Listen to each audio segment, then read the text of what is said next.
Mga minamahal at iniibig sa Panginoon, ngayong umaga, ang atin pong pag-uusapan ang isang buhay na puspos ng banal na Espiritu. The Spirit-filled life. Article 11 ng atin pong Declaration of Faith ay ganito po ang sinasabi. We believe that born-again believers should be people who pray and who allow the Holy Spirit to shape their values and behaviors every day. Their lives should exemplify love, honesty, and sincerity. Ulitin ko po ang Article 11 ng atin pong Declaration of Faith. We believe that born-again believers should be people who pray and who allow the Holy Spirit to shape their values and behaviors every day. Their lives should exemplify love, honesty, and sincerity. Napakalawak po noong sinasabi ng Declaration of Faith na ito, sapagkat ito po ay patungkol sa pang-araw-araw na buhay ng isang mananampalataya. Pwede bang sabihin natin, pang-araw-araw na buhay? Ang pagiging mananampalataya po natin ay hindi tuwing linggo lamang, kundi araw-araw. Amen! Isang beses, meron po nagluluto doon ng bibingka dyan po sa highway. Sabi ko kay Ma'am Tina, yung staff sa Bible School, Ma'am Tins, pay nagutom ako, tayo mapagpagto sa banwa para magbakay it. Pay kalasa katungkwan, bibingka. So nagpagto kami sa banwa. Pagdating po namin doon sa bibingkahan, abang kahangit katong tindera. Nagpakapanghinga sa daag sinitay, Foursquare paman ka pangayan. Pay nag-ulpot kaming rotay, Ma'am Tins, sa pauli ikitay. Mapauli ikitay. Hindi ko alam kung sino ang kaaway noong tindera na yon. Pero masarap sana yung bibingka. Hindi na namin nabili kasi narunggan nako Foursquare paman kapangayan. Saan man tayo pumunta mga kapatid, dala-dala po natin ang identity na tayo po ay mga Kristiyano. Amen! Dala-dala po natin ang identity na tayo po ay Kristiyano. Na tayo po ay mga mananampalataya. Na tayo po ay lingkod ng Panginoon. Na tayo po ay iniligtas ng dugo ng Panginoong Hesukristo. Pwede bang palakpakan natin ang ating Panginoon? And it is expected that every Christian is going to produce fruit. Ine-expect po na ang bawat Kristiyano ay magbubunga ng bunga ng pagiging Kristiyano. So, ang sabi po ng ating statement of faith, we as born-again believers, pakisabi po, born-again believers. Tingnan po natin yung ating katabi. Binago po yan ng Panginoon. Amen. Binago po yan ng Panginoon. Ang katotohanan, tayong lahat, binago ng Panginoon. Amen. Hindi man tayo ganun ka-perpekto, marami pa tayong pagkakamali at pagkukulang, marami naman tayong kapintasan, pero ang katotohanan, binago tayo ng Panginoon. Salamat sa Diyos sapagkat araw-araw may ginagawa ang Panginoon upang tayo'y makaranas ng pagpapanibagong buhay. Araw-araw nararanasan po natin ang kanyang biyaya. Araw-araw nararanasan po natin ang kanyang pagsama na ang dating ginagawa po natin ay hindi na po natin ginagawa. Sabihin natin, Pastor, ginagawa ko pa rin. So bilangin mo na lang, last year, 10 beses mong ginagawa, ngayon, 9 na beses na lang, purihin ang Panginoon, may pagbabago. Amen! O next year, maging 8 ulit yan. Maging 8 na lang. Next year, maging 7 na lang. Sapagkat kung araw-araw po na may ginagawa ang Diyos sa ating buhay, tiyak, there is always transformation in every lives of the believers. So bilang mga mananampalatayang Kristiyano, tayo po ay meron pong pananagutan at meron po tayong ginagawa. Tayo po ay nananalangin sa banal na Espiritu. Panginoon, tulungan niyo po ako na maigawa ko ang aking buhay o mai-align ko ang aking buhay sang-ayon sa inyo pong nais para sa akin. Panginoon, tulungan niyo po ako na maipamuhay ang pag-ibig, maipamuhay ang pagiging totoo, at mapaimuhay ang pagiging sincero. At the same time, you allow the Holy Spirit to move through you, through other people. Sapagkat alam po natin, walang ibang ninanais ang Panginoon, kundi ang makita po ang pagbabago sa buhay po natin araw-araw. That's why we accept rebukes from other believers. Amen. Tinatanggap po natin ang rebuke mula sa ibang mananampalataya. We accept teaching from our fellow believers. Tinatanggap po natin ang pagtuturo ng ating kapwa, regardless of his age or her age, regardless of his experience or her experience, regardless ng kanyang katayuan sa buhay. Tinatanggap po natin ang kanilang pagtuturo, tinatanggap po natin ang kanilang pagtutuwid, tinatanggap po natin ang kanila pong pag-i-encourage sa atin. Sapat na niwala tayo, ang bawat isa sa atin ay ginagamit ng Diyos upang maging kagaya ni Jesus araw-araw. Maging kagaya ni Jesus araw-araw.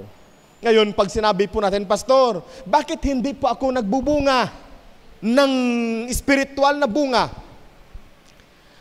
Maari that you are not the right kind of tree. Kung ina-expect natin na magbunga ng santol ang mangga, hindi talaga magbubunga ng mangga ang santol. O kung ina-expect po natin na magbunga ang kawayan ng saging, hindi po yun mangyayari. Kaya napakahalaga din na tingnan natin ang ating mga sarili. If we are expecting to bear Christ-likeness, tanungin natin ang ating sarili, am I a Christian? A person having relationship with Jesus Christ? Hindi po natin ma-expect na tayo po ay magbubunga ng pagiging kagaya ni Kristo kung hindi tayo Kristiyano. You cannot expect that. The same way, pag pumunta po kayo sa kulungan ng manok, kahit umupo pa kayo doon sa iniitlogan ng manok ng 1 linggo, hindi ka mangingitlog ng itlog ng manok. Kahit magtuka-tuka ka pa doon, kainin mo ang kinakain ng manok, magbe-behave ka na parang kagaya ng manok, pero the end will come, time will come that you will realize, hindi ka talaga manok, kaya hindi ka makapag-ngingitlog ng itlog ng manok. So, ask ourselves, are we the right kind of tree? Ikalawa, kung tayo po'y ganong klaseng uri ng puno, itanong din po natin ang ating sarili, are we planted in the right place? Tayo ba ay naitanim sa tama at dapat pagtamnan? Alam niyo po, ang mga puno pala, mga fruit-bearing trees, may kanya-kanya palang lugar yan na pinagtatamnan. May kanya-kanyang lugar. May mga puno na dapat sa patag. May mga puno na dapat sa dalisdis ng bundok. May mga puno na doon mismo sa taas ng bundok dapat itanim. Sapagkat kung ang isang puno na sa itaas ng bundok itatanim mo sa patag, tutubo siya, lalago siya, maaring mamumulaklak siya, pero hindi siya mamumunga. Hindi siya mamumunga. Meron po tayong kapatid doon sa Simara, meron silang puno na malaki ng dates. May date palm sila na tanim. Sabi ko, namumulaklak na ba itong date palm mo? Sabi niya, opo, pastor, namumulaklak siya, pero hindi siya namumunga. Hindi siya namumunga. Nung pumunta kami sa Israel, meron palang kondisyon para ang date palms ay mamunga. Dapat may tamang temperatura pag-araw at may tamang temperatura pag-gabi. Dapat may tamang salinity yung lupa. Gusto nila yung medyo mapait-pait na lupa. Kasi pag medyo maasin ang lupa, yun pala ang nagdudulot sa kanya upang lumago siya ng napakaganda. Pero may iba pang factors.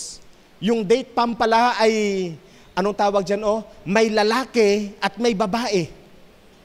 Hindi kagaya ng mga puno ng nyog sa atin, na nandoon na sa kanyang bulaklak yung lalaki, at nandoon na rin sa kanyang bulaklak yung babae.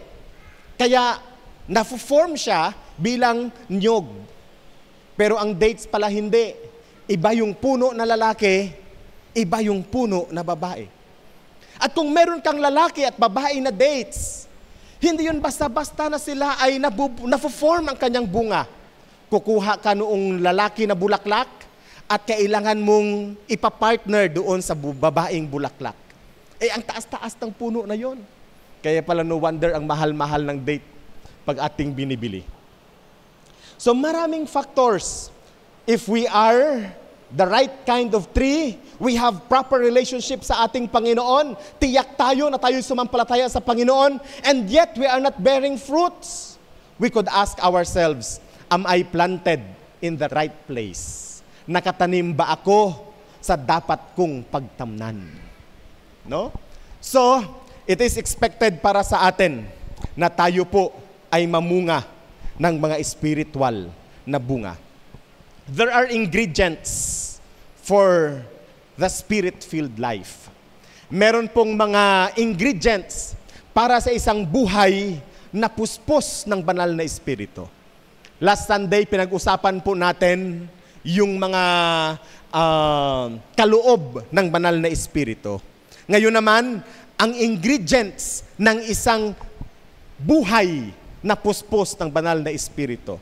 First thing, makikita po natin sa aklat ng Galatia, love is the motivation of the spirit-filled life. Ang isang buhay na puspos ng banal na espiritu ay minomotivate ng pag-ibig. Hindi po takot, hindi po pangamba, hindi po kawalang pag-asa. Ang motivation ng spirit-filled life, yan ay pag-ibig. Ang pag-ibig ni Kristo at ang pag-ibig natin kay Kristo ang nagmo-motivate sa atin upang mapuspos tayo ng banal na espiritu. Marami pong mga Kristiyano natatakot sa kalapong buhay.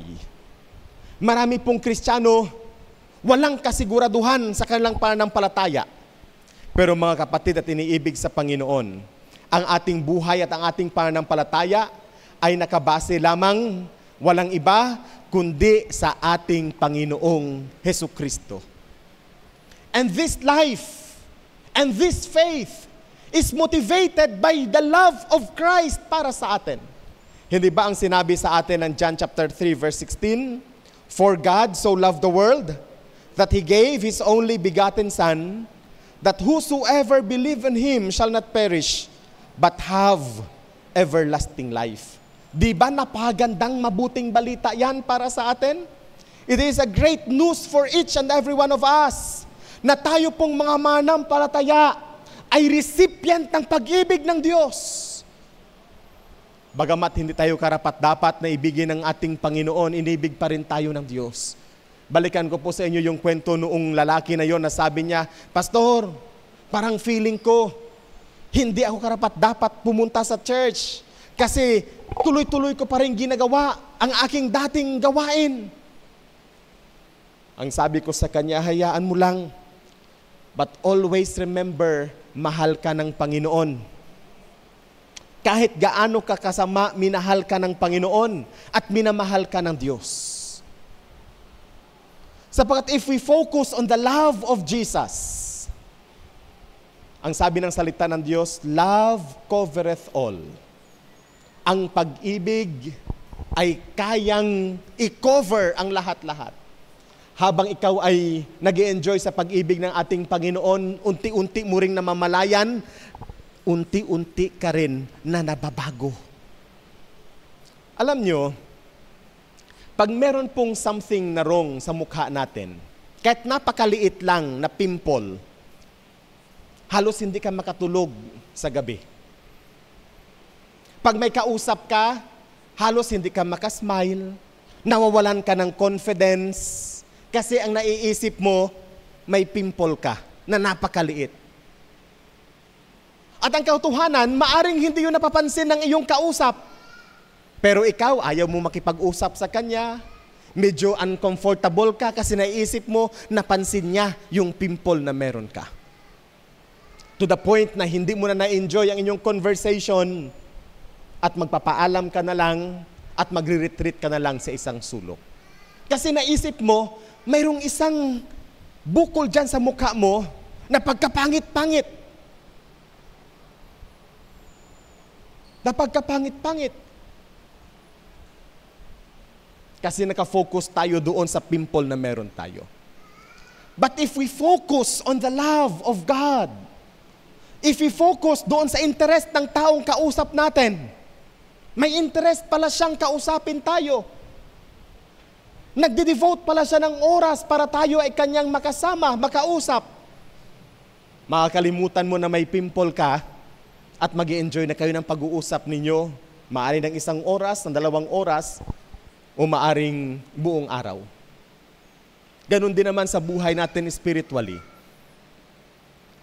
Inibig tayo ng Diyos noong tayo'y mga makasalanan pa.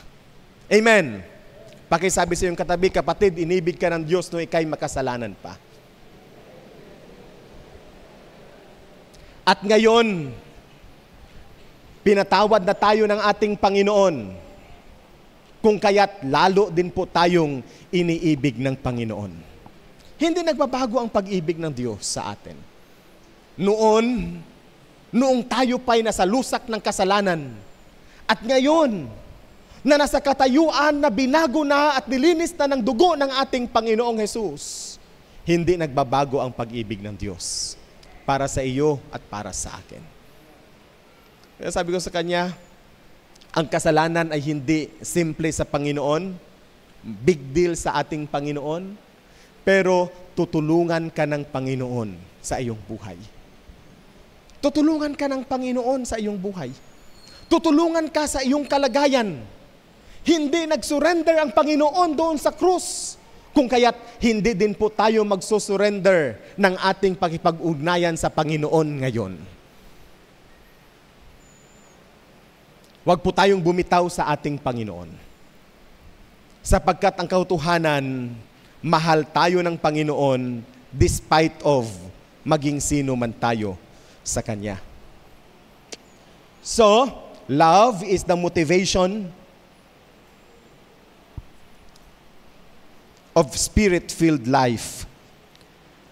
Sa 1 Corinthians chapter 13 verses 1 to 3, maging sa exercise ng ating gifts, maging sa pag-exercise ng ating spiritual anointing, importante ang ingredient ng pag-ibig. Importante ang ingredient ng pag-ibig. Ano ang sabi niya? If I speak in the tongues of men and of angels, but have no love, I am only a resounding gong or a clacking cymbal.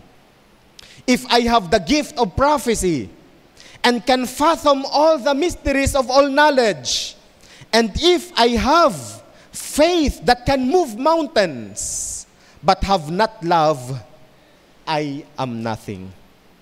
If I give all I possess to the poor and surrender my body to the flames, but have no love, I gain nothing. Kahit gaano pa po kalaki, o kalawak, o kaganda, o ka-anointed ang isang tao, ang anointing, ang calling ng isang tao, kung walang pag-ibig, ang sabi ng salita ng Diyos, walang halaga ang lahat. Kahit gaano po kalaki ng ministeryo po na ating ginagawa, o kahit gaano po kalaki ng ating sakripisyo sa Panginoon, kung hindi po natin yan ginagawa sa pag-ibig, sa pundasyon ng pag-ibig, wala ding halaga ang lahat ng bagay. Kung tayo po ay nagbibigay ng ating ikapo sapagkat natatakot tayo na magkaroon ng sakit ng ating pamilya, walang halaga ang ating pagbibigay. Sapagkat kung tayo po ay nagbibigay sa ikapo, ang sabi ng salita ng Diyos, dapat dahil sa pag-ibig. Ano ang iniibig ng Panginoon? God loves a cheerful giver. Hindi sinabi ng salita ng Diyos, God loves a giver. Ang sinabi ng Panginoon, God loves a cheerful giver. There must be an element of love in everything that we are doing. Pag tayo po ay sumasamba sa ating Panginoon, dumadalo sa mga pananambahan, at tayo po ay dumadalo dahil obligasyon lamang, wala ding halaga ang pagdalo sa mga pananambahang yaon. Ngunit kung ikay dumadalo sa pananambahan ng meron pong pag-ibig, ginagawa natin yon sapat iniibig natin ang Panginoon. Isang mabangong samyo ng pagsamba sa harapan ng Panginoon. Tingnan po natin ang ating mga paglilingkod. Tingnan po natin ang ating pong mga sakripisyo. Lahat bang yan ay dahil sa pag-ibig? O may iba pong motibasyon? O may iba pang dahilan? Nakikita ng Diyos ang ating mga puso. Nakikita ng Diyos ang ating mga isipan. Nakikita ng Diyos ang buo po nating pagkatao. At ang nais ng Diyos na pumupuspos sa atin ay pag-ibig. Nang sa gayon, mapuspos niya rin tayo ng kanyang banal na Espiritu. Amen! Hallelujah! Galatians chapter 5 verse 14. The entire law is summed up in a single command. Love your neighbor as yourself. Kaya nga sa 1 John chapter 3 verses 14 to 18, if anyone has material possessions and sees his brother in need but has no pity on him, how can he love the God? How can the love of God be in him? Let us not love with words or tongue, but with actions and in truth. Napaganda pong sinasabi na ito ng salita ng Panginoon. Love is not just a word na binabanggit mo sa isang tao. Primarily, yung love, when we talk about Bible, it means action word. Uri ng pamumuhay. Uri ng pakikipagrelasyon. Uri ng pakikisalamuha sa ating kapwa. Yan ang gustong sabihin ng pag-ibig. Hindi lang na sinasabi mo, oh, I love you. O mahal ka namin. Katapos lang ng Teacher's Appreciation Month, sabi ng mga estudyante, I love you, teacher. Pero pagkatapos ng Teacher's Appreciation Month, halos sumisigaw na yung teacher, nauubos ng kanyang boses. Sige pa rin ang laro yung mga bata, away pa rin ang away, tawanan pa rin ang tawanan, kwentuhan pa rin ang kwentuhan. Yun ba ang pag-ibig na nais nating iparamdam sa ating mga guro? Kaya may nabasa ako na nabasa ba o napanood na parang short video, Sister Claudette? Sa Japan daw, walang Teacher's Appreciation Day. Walang Teacher's Appreciation Day sa Japan. Unlike sa Pilipinas, merong Teacher's Appreciation Day na kung saan sa araw na yon, pakiramdam ng mga teacher, special sila. Mahal sila ng kanilang mga estudyante. Mahal sila ng mga magulang ng kanilang estudyante. Pero sa Japan, walang Teacher's Appreciation Day. Pero iba daw sa Japan. Pag pumasok daw ang teacher sa school, yung mga estudyante magsasabi ng gano'n, good morning, ma'am. Ganon ang mga estudyante. Pag pumasok ang teacher sa classroom, kahit ano pang laro ang ginagawa nila, pag pumasok yung teacher sa classroom, lahat sila uupo sa kanilang mga upuan at magbibehave na sila sapagkat magbibigay na ng instruction yung guro. Walang nagkikwentuhan, walang naglalaro habang nagbibigay ng instruction yung guro. Pag pumasok sa isang tindahan ang teacher, kilala siya nung community, teacher siya. Pati yung tindera, good morning, ma'am. Tapos bibigyan siya ng teacher's discount. Hindi lang yan once a year, kundi every time na pumunta siya sa tindahan. Pag siya'y sumakay doon sa tren at kilala siya na teacher, may nakaupo doon sa upuan. Yung nakaupo ay tatayo at ibibigay sa kanya yung upuan. Good morning, ma'am. That's how they value their teachers. Yun ang sinasabing iniibig. Love is an action. Hindi lang siya word, kundi ipinapamuhay, ipinapadama, isinasagawa. And then pag sinasabi po nating mahal natin ang Panginoon, and when we sing, I love you, Lord, dapat totoo naman yun sa ating mga puso na mahal natin ang Diyos. Pag sinasabi natin, Panginoon, iniibig ko po kayo, dapat totoo yun sa ating puso. Kaya nga ang ating Panginoon, 3 beses niyang tinanong si Pedro, Pedro, mahal mo ba ako? Di ba 3 beses niyang tinanong si Pedro? Sabi ni Pedro, opo, Panginoon. Then sabi ng Panginoon, feed my lamb. And then tinanong ulit ng Panginoon si Pedro, Pedro, mahal mo ba ako? Medyo nainis na si Pedro, paulit-ulit naman itong Panginoon. Opo, Panginoon, mahal ko po kayo. Ay pang 3 beses, nagtanong ulit ang Panginoon kay Pedro, Pedro, mahal mo ba ako? And the spirit of Peter was grieved. At sinabi niya, Panginoon, alam niyo po, mahal ko po kayo.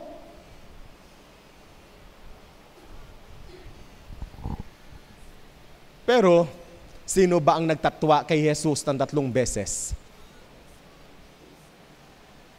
Nung sinabi ng mga tao, di ba kasama ito ni Jesus? Anong sagot niya? Hindi ko yan kilala. Hindi ko yan kilala. Lipat ulit siya sa isang lugar. Di ba parang kasama ito ni Jesus? Anong sabi niya ulit? Hindi ko yan kilala. Madali lang magsabing, Panginoon, mahal ko po kayo. Pero napakahirap panindigan ang salitang mahal natin ang Panginoon. Amen. Ang dali lang magsabing mahal natin ang Panginoon. Pero pag konting ulan-ulan lang, hindi tayo makapagsimba. Mayroon namang online. Ang dali lang magsabing mahal natin ang Panginoon. Ngunit hindi naman lang tayo nananalangin sa mga iniibig ng Panginoon. Ang mag-spend ng oras para ipanalangin yung mga iniibig ni Kristo ay isang napakagandang patunay na mahal natin ang Panginoon. Pero tingnan po natin kung ilan ang dumadalo sa mga prayer meetings. At sinasabi natin mahal natin ang Panginoon.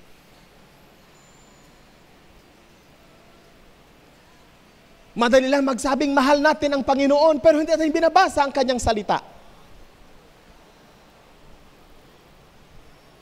Madali lang gawin o madali lang sabihin na iniibig natin ang Panginoon. Pero ang hirap din nating maipadama, maipakita sa ating mga actions ang pag-ibig natin sa Panginoon. If we love our Lord, we should also love the things and the people that He loves. Tutunan po natin na mahalin ang mga bagay at ang mga tao na mahal natin ang Panginoon. 1 John chapter 3 verse 23, and this is the command to believe, and this is His command to believe in the name of His Son Jesus Christ, and to love one another as He commanded us. To love one another as He commanded us. Nakita natin ang ating mga kapatid dito po sa ating bahay-sambahan. Hindi perpekto ang ating mga kapatid, pero mahal natin ang ating kapatid. Amen. Minamahal natin ang ating kapatid. Amen. Mahal natin ang ating mga kapatid. So begin to pray for one another. Pero paano natin pag-pray, Brother Roger, hindi naman natin kilala yung ating katabi. Hindi natin kilala yung ating kapatid. So begin to pray for one another. Ang bawat isa sa atin ay may kanya-kanyang pinagdadaanan. May kanya-kanyang hardships. May kanya-kanyang struggles. Pray for one another. Manalangin sa isa't isa. Kung ano ang kabigatan ng isa, tulungan natin ang kalang kabigatan. God has poured out His love unto our hearts by the Holy Spirit, whom He has given us. Yan ang sinabi ni Pablo sa Romans chapter 5, verse 5. Ang Diyos ay nagbuhos ng kanyang pag-ibig sa ating mga puso sa pamamagitan ng banal na Espiritu na siyang ibinigay niya sa atin. Ephesians chapter 5 verse 2, live a life of love, just as Christ loved us and gave Himself up for us as a fragrant offering and sacrifice to God. Ang buhay ng pag-ibig at ang pag-ibig natin sa isa't isa, ang sukatan, ang pag-ibig ni Jesus. Sabihin natin, gaano ko ba, Pastor, dapat mahalin ang aking kapwa, ang aking kapatid? Ang sukatan, pag-ibig ni Jesus.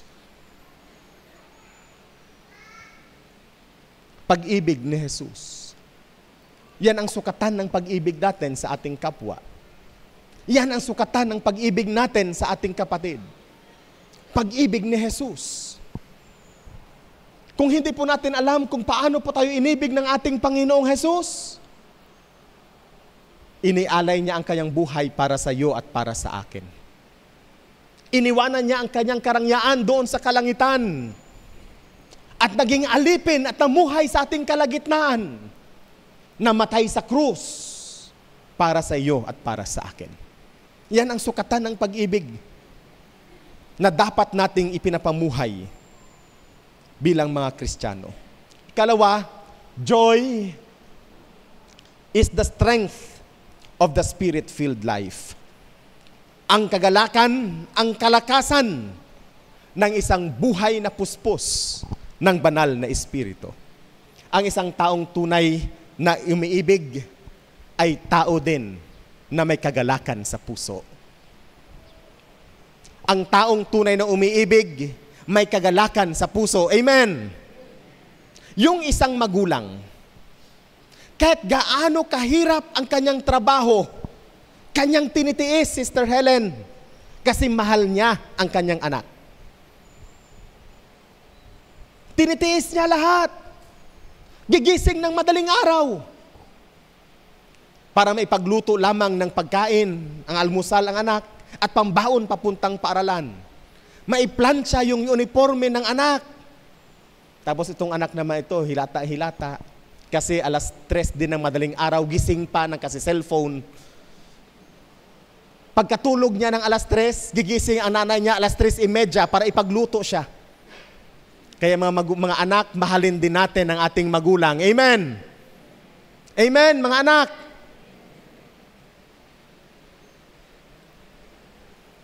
Hilata ng hilata tayo.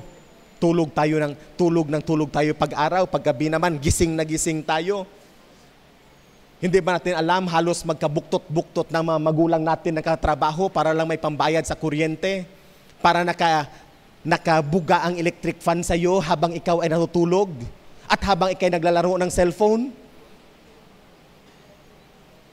Let us also, ang tawag dyan, balikan din natin ang ating mga magulang ng pag-ibig.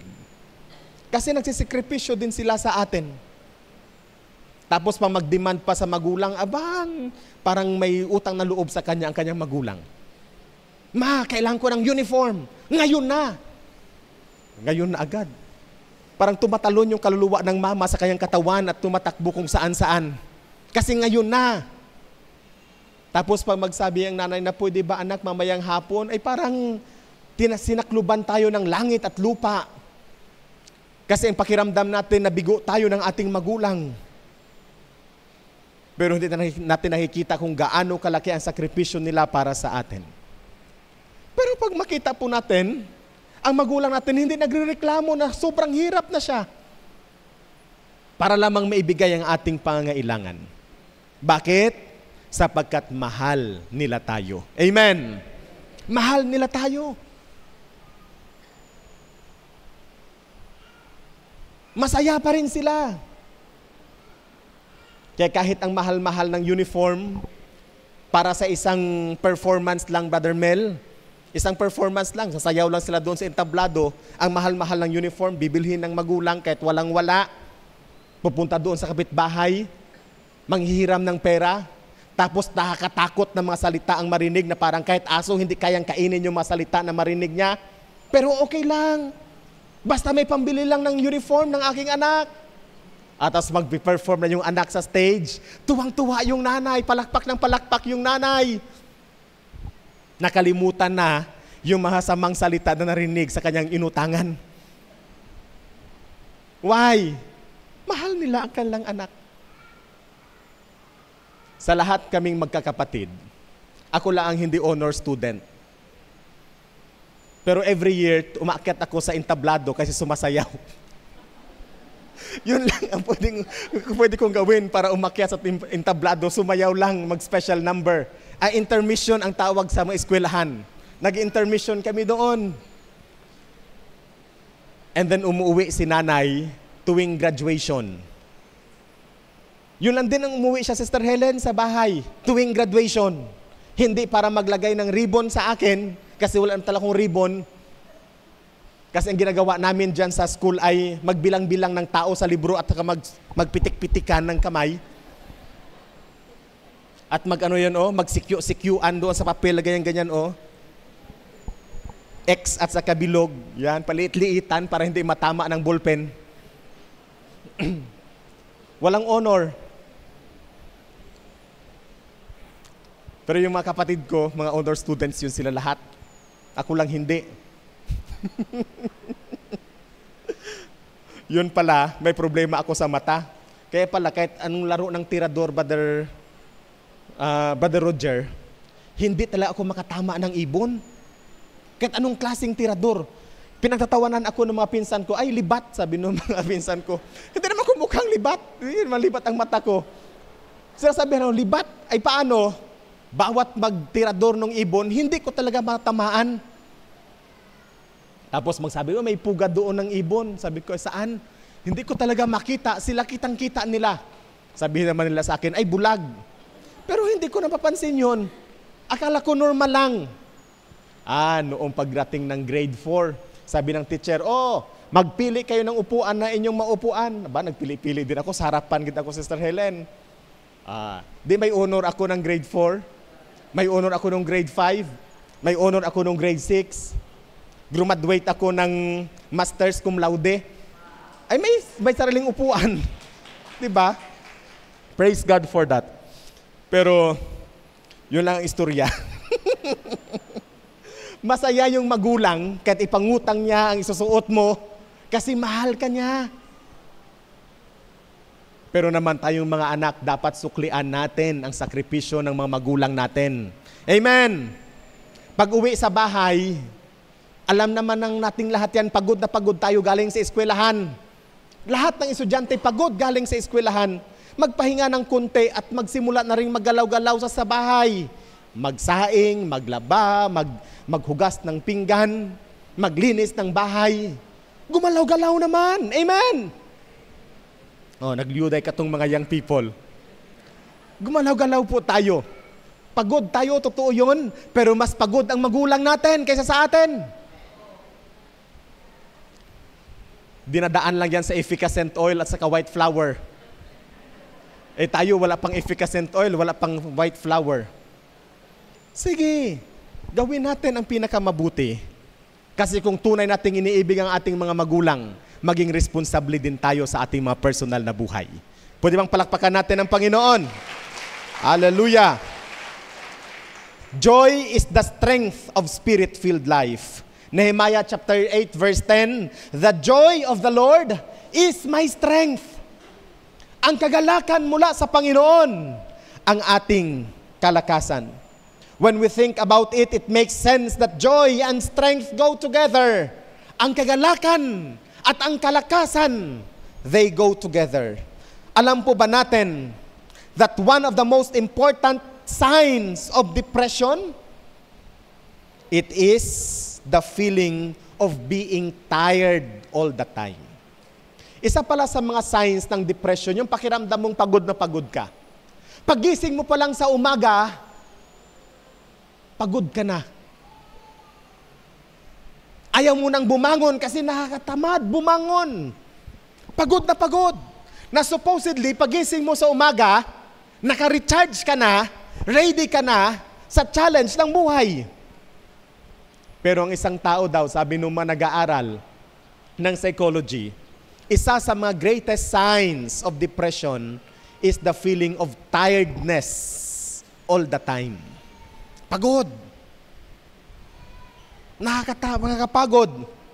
And of course, dahil ikaw ay nadidepress, hindi ka rin masaya.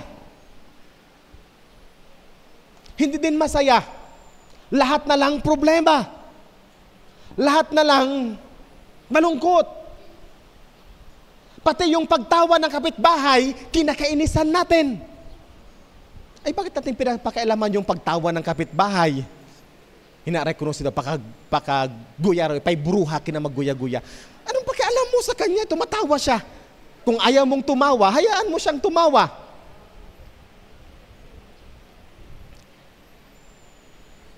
Isa daw yun sa mga signs. Being tired all the time, and if you have no joy, then you have no energy. Kaya yung mga tao pala, pag kayo po'y pumunta sa mga tubigan, habang sila ay nag-aani, nagkikwentuhan sila. Tapos tatayo siya at gano'n-gano'n siya, may kakanta-kanta, magsasayaw-sayaw din siya doon sa tubigan. Nung una, hindi pa uso ang gripo, Sister Helen, merong lugar lang na nilalabhan ng lahat ng tao. Tama, no? Pag sila naglalaba, marami yan sila doon. 5, 10 mga tao naglalaba. Anong ginagawa nila habang nagkukusot? Nagkikwentuhan, naghahalakhakan, nagtatawanan, minsan nagiiyakan din silang lahat. O di pag uwi sa bahay, baliwala lang ang isang araw na paglalaba. Nawawala yung mga problema. Bakit? Kasi masaya sila sa kanilang ginagawa. May kasama sila, may kakwentuhan sila. So importante pala yun. Psalm 43 verses 2 to 5. The God of my strength, God of my exceeding joy, why art thou cast down, O my soul? And why art thou disquieted within me? Hope in God, for I shall yet praise Him, who is the health of my countenance and my God. Pansinin po natin. Bakit daw nadidepress yung isang tao? Bakit daw nangihina yung isang tao? Sabi ng bersikulo na ating binasa. Sapagkat hindi natin nakikita na ang Diyos is the source of joy. God is the source of joy. Pakisabi po sa iyong sarili, God is the source of my joy. Marami po sa atin may mas mali na pananaw sa Diyos. Ang isip natin sa Diyos parang pulis na nagmamasid sa atin na magkamali lang ng kunti, duklon kanida. Dukol ang tawag halis sa Enro, ano? Pitikon kanida. Kaunting mali lang pitik. Kaunting mali lang subida kagitao sa imo. Hindi tayo nakikita na ang Diyos ay Diyos ng kagalakan at Diyos na nagbibigay ng kagalakan sa ating buhay. Tingnan po natin ang Diyos bilang Diyos na maibigin. Ama na umiibig sa atin na walang ibang ninanais kundi ang iparanas sa atin ang totoong buhay. Buhay na kasiya-siya, buhay na mabunga, buhay na pinagpala. Palakpakan natin ang Panginoon. Hallelujah! And then not only that love is the motivation of Spirit-filled life, but also joy is the strength of the Spirit-filled life, and also peace is the stabilizer of the Spirit-filled life. Nais po natin maging stable ang ating Spirit-filled life, ang ating buhay na napupuspos ng banal na Espiritu, kailangan natin ng kapayapaan. John 14:1, let not your heart be troubled. Believe in God. Believe also in me. Walang ibang nais ang ating Panginoon. Maging malaya tayo sa troubles sa buhay. Ang daming mga concerns na meron tayo sa mundong ito. Ang daming mga problema meron tayo sa mundong ito. Minsan nga, wala pa ngang problema, pinuproblema na natin. Di ba? Wala pa yung problema, pinuproblema na natin. Ang sabi ng ating Panginoon, let not your heart be troubled. Believe in me. Believe in God. Sumampalataya sa Diyos. Sumampalataya ka sa akin. Kung ikaw ay nasa trouble sa buhay, may problema, may kabigatan, maraming pinapasan, sumampalataya sa Diyos na may magagawa ang Diyos sa iyo. may gagawin ang Diyos sa iyo. Sabi nung kanta na tinuro sa amin sa Bible school dati, expect a miracle when you pray. Expect a miracle today. Because if you expect, God will make a way to perform a miracle for you each day. Mag-asa ng miracle sa Panginoon. Nung ako po'y naka-experience na magkaroon ng nervyos dahil sa na-disgrasya yung aking paa, na-disgrasya ako dati, at ito yung nagkasugat, na muntik ka ng maputol dahil nagkaroon ng sepsis.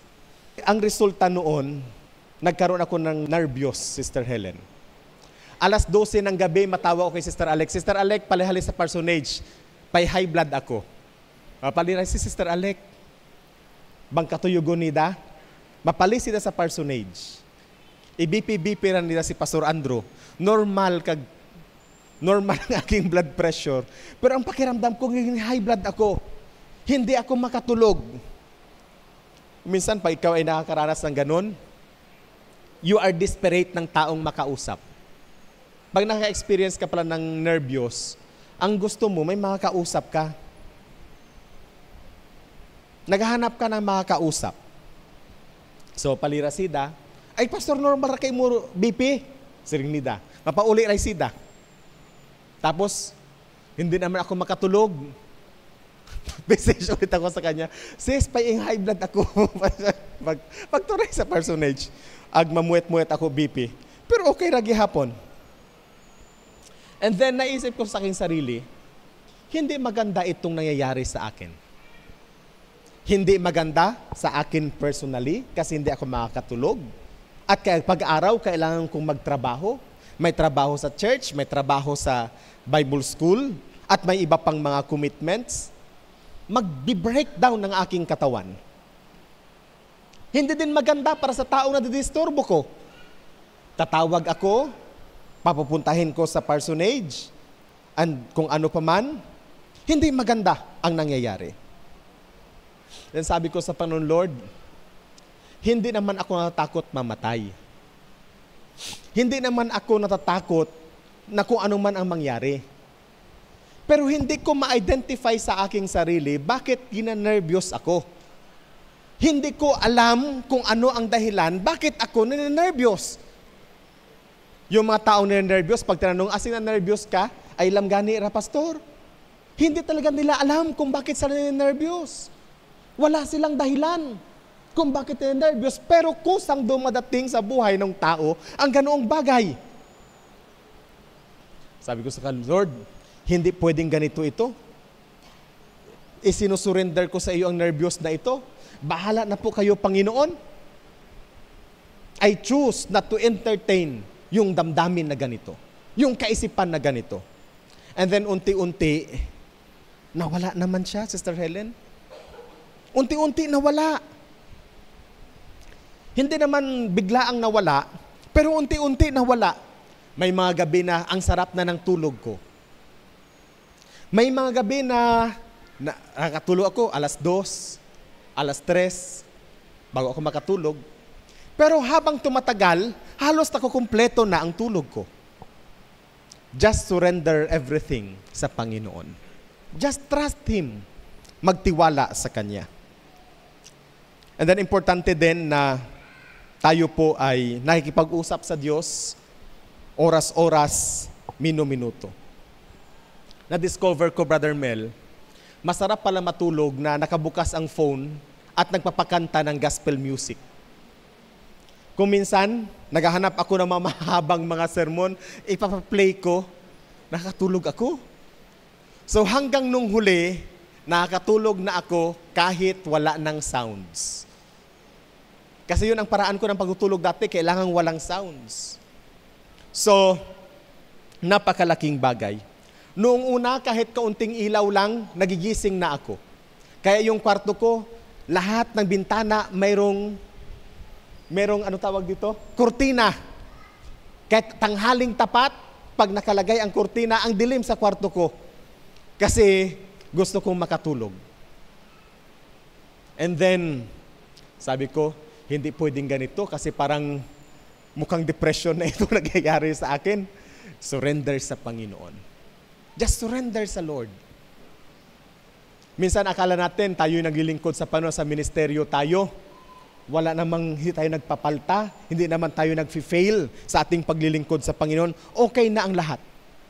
Pero maraming instances na tayo po ginugulo ng kaaway. Sikapin po natin na manatili sa Panginoon at panghawakan ang Panginoon. Ano ang sabi ng Panginoon? Let not your heart be troubled. Believe in God. Believe also in me. Philippians chapter 4 verses 6 to 9. Do not be anxious about anything, but in everything, by prayer and petition, with thanksgiving, present your requests to God. And the peace of God. Pag atin pong ibibigay sa Panginoon, sa panalangin ng may pasasalamat, ang sabi ng salita ng Diyos, and the peace of God, which transcends all understanding, will guard your hearts and your mind in Christ Jesus.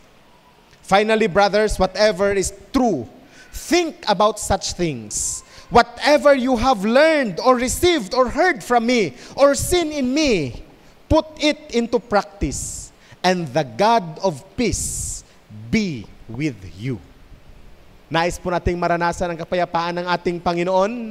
Follow what Paul has said sa Philippians chapter 4, verses 6 to 9. So, can we constantly be filled by the Holy Spirit? Pwede ba na araw-araw, oras-oras, minuminuto, mapupuspos tayo ng banal na Espiritu? Amen! Totoo! Amen! Sinabi ng Pablo yan, ng Apostol Pablo sa Ephesians chapter 5 verse 18. Therefore, paano po tayo mapuspos ng banal na Espiritu? Una, ask God to continually fill us afresh with His Spirit. Manalangin po tayo sa Diyos, Panginoon. Nais ko po na ako po'y tuloy-tuloy niyong mapuspos ng iyong banal na Espiritu. Devotions, every morning, pagising po natin sa umaga, ay malaking tulong upang mapuspos tayo ng banal na Espiritu sa araw na yon. Have enough time for the Lord sa buhay natin. Na sobrang dami pong mga voices, dami pong mga activities na pwede pong humila sa atin kaliwa kanan. Make it a point na meron tayong time sa Panginoon. Ask Him, Lord, I offer to you this day. Fill me with your Spirit today so that I will be ready to face the challenges of this day. Upang ako po'y maging handa na humarap sa pagsubok na meron po ang araw na ito. Believe that we should ask Him to fill us with His Spirit every single morning. Luke chapter 11, verses 5 to 13. Ikalawa, we must do our part and step out in faith through speaking His word to other believers. Ephesians chapter 5, verse 19. Bilang isang Kristiyano, napakahalaga na atin pong sinishare ang salita ng Diyos sa iba. Pag tayo po'y nagsishare ng salita ng Diyos sa iba, they are not only blessed, being blessed, tayo din mismo binibless ng Panginoon. If we are sharing His word with our friends, tayo din mismo binibless ng Panginoon. Ngayon, pag hindi tayo marunong mag-share ng Word of God, meron namang messenger na pwede tayong mag-share. Pero kung kayo po ay may GC, same lang naman na tao ang member ng 10 GC, isang GC lang ang sendan ninyo. At take note din sa mga GC, kung ano ang purpose ng GC, yun lang din ang purpose ng GC. Hindi na ang GC na yun ay work-related. Sendan mo ng mga verses. Hindi yun pwede. Magagalit sa yung kasamaan sa GC. Pwede ka mag-send personally doon sa tao. Amen! No? Iwasan natin na mag-send sa GC ng kung ano-ano. Whatever GC na meron kayo kasi ma-offend sila. Maliban lang kung ang GC na yun para lang sa kakwentuhan. May mga GC naman na ganun, para lang sa kulitan. Pero marami po sa mga GC ginagawa para sa certain purpose. Halimbawa, yung mga teachers gumagawa ng GC for information dissemination para sa mga parents. Huwag tayong mag-send doon ng mga verses. Sa halip na maging blessing yun, may maiinis sa atin. So, send it personally. Send it personally. You can visit their homes and you can share the Word of God. Kung kailangan po natin ng libro, kailangan po natin ng pamphlet, meron po tayo sa ating church na pwede nating ibigay sa inyo para makatulong. So, speak the Word of God to other believers. This means we must be in His Word in order to share with others. Importante din po yon. Kasi every time na tayo mag-share ng Word of God sa iba, tapos nakikita nila na tayo mismo hindi gumagawa noon, pa'y nag-uumpok yung rakato. At pag bumalik sa atin, ay mayroon pang singil. Mas matindi ka pa nga dyan. Send ka sa akin, sasabihin nila. So, make sure na tayo din po ay nagre-reflect ng Word of God. Third, we must also do our part to step out in faith through praise and worship. Praising and worshiping God is not only being done sa church. Hindi lang yan ginagawa sa church. Maging sa ating mga bahay, ginagawa natin ang pagpupuri sa Panginoon. And if you go to the church, pag pumasok kayo sa simbahan, have an expectation. Lord, gusto ko pong maranasan kayo sa araw na ito. Pag ikaw ay pumasok sa prayer room, may prayer room ang bahay ninyo, may prayer room ang church natin, 24 hours, bukas po yan. Pag pumasok po kayo sa prayer room, expect na mayroong gagawin ang Diyos sa buhay mo. Lord, I want something. Lord, I want to feel your presence. Lord, I want to feel your spirit. Magkaroon ng pagkauhaw, magkaroon ng pagkagutom sa presensya ng Panginoon. Sabi ni Pastora Grace nung Sunday, ang dahilan kung bakit maraming Kristiyano hindi nakakatanggap ng kaloob ng banal na Espiritu, it is because they choose to be an observer rather than a participant. Maraming mga tao nag-observe lang, nakamasid lang, ano kaya mangyayari dito sa kanila. Instead na ikaw yung nagugutom, ikaw yung nauuhaw sa presensya ng Diyos, ang ating iniisip, ano kayang mangyayari sa kanila? Nakatingin lang, nakamasid lang, naka-observe lang. Kung nais natin na maranasan ng Diyos, tayo mismo magkaroon ng kauhawan at kagutuman sa Diyos. Kung nais natin na maranasan ang Espiritu ng Panginoon, ang kapangyarihan ng Panginoon, tayo mismo ang magdi-desire. Tingnan mo lang, si Jesus habang siya naglalakad mula doon sa Jericho, napakaraming mga tao na sumasabay sa kanya sa paglalakad niya. Pero mayroong isa lang na nakaranas ng himala ng Diyos doon. Sino yon? Yung babaeng dinudugo. Bakit? Because she is expecting, sabi niya, mahawakan ko man lang, maging ang laylayan ng damit ng Panginoon, gagaling ako. Yun lang ang kanyang expectation. Yung iba, nakadikit ang ating sa Panginoon, kasama ng Panginoon, bakit hindi sila nakaranas ng himala? Why? Marami sa kanila nag-observe. Sino naman kaya ang pagalingin ni Jesus dito? Sino naman kaya ang gagawa ng himala ng Panginoon? Sino kaya yung bulag na makakakita? Sino kaya yung pilay na makakalakad? Sino kaya yung patay na bubuhayin ng Panginoon? Pero yung babaeng yon, siya po ay lumapit sa Panginoon ang sabi niya, mahawakan ko man lang ang laylayan ng Panginoon, gagaling na ako. Kung nais nating maranasan ang presensya ng Diyos, magkaroon ng kagutuman sa Panginoon. Magkaroon ng kauhawan sa Panginoon. Magkaroon ng desire, Lord, wala po akong ibang ninanais, maranasan kayo, mapuspos ako ng iyong kapangyarihan. Maranasan ko po ang inyong himala. And it must stem from faith and not from fear. Ito ay dapat magmula sa pananampalataya at hindi sa takot, hindi sa pangamba. And lastly, we should then Purpose to find ways of simple thanksgiving to God. Para patuloy po tayong mapuspos ng banal na Espiritu, patuloy na magpasalamat sa Panginoon. Patuloy na magpasalamat sa Panginoon. Find reasons to thank God. Maraming dahilan para magpasalamat sa Panginoon. Maraming dahilan upang ma-recognize po natin na ang Diyos ay may ginagawa at may gagawin sa ating mga buhay. Alam nyo, kung may pangangailangan kayo, it is an opportunity for the Lord to do a miracle for you. Pag tayo ay may sakit at may karamdaman, it is an opportunity sa Panginoon na meron siyang gagawing himala. Nung nagkaroon ako ng bukol sa aking leeg, it is an opportunity for the Lord to do a miracle for me.